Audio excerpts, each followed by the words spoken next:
drawing the lines together with a decision about who the Voting Rights Council is are the two critical building blocks to the success of the overall project.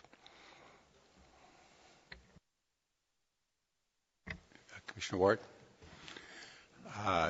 It seems to me that I was under the impression that we wanted to get a contract let at the next meeting, which was going to be sometime around February 22nd.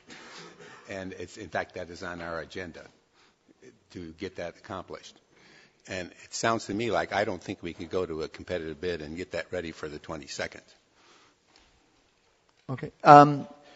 What we were intending to come out with, and I'm going to move back just to make sure that we're clear, that we would come out of here with the structure to make the cost estimates that we need to make. That we would then go into the 27th and say, if we put all these services in at these costs, that's how much it would cost. And then we would go to the Department of Finance for the release of the $1 million and for additional funds as necessary.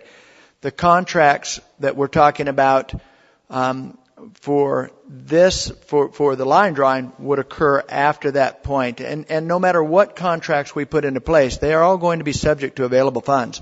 They're going to be subject to, if we don't get the money, we need to move back. So I'm saying that those contracts will be put into place after we have your approval as to the budgetary amount that we're talking about. If you come back and say, no, we don't want to ask for that much, then we have to step back and say, well, then what do we cut out of this in order to have the plan that fits the amount of money you want to spend? But it's always been my assumption that we would go into that knowing that these were the estimates we had and that we would start looking for the money and letting the contracts after that.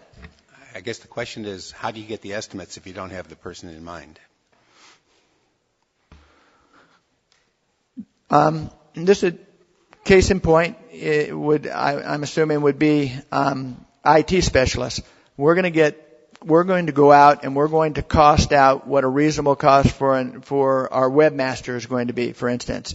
And we're going to come back to you and say, this is how much that we've been quoted would be the reasonable price for a webmaster, and so this is what we're going to put in the budget, and then that's what we're going to contract for.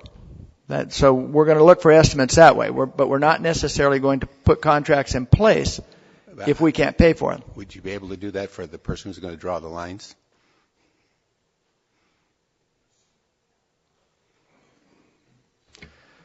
Well,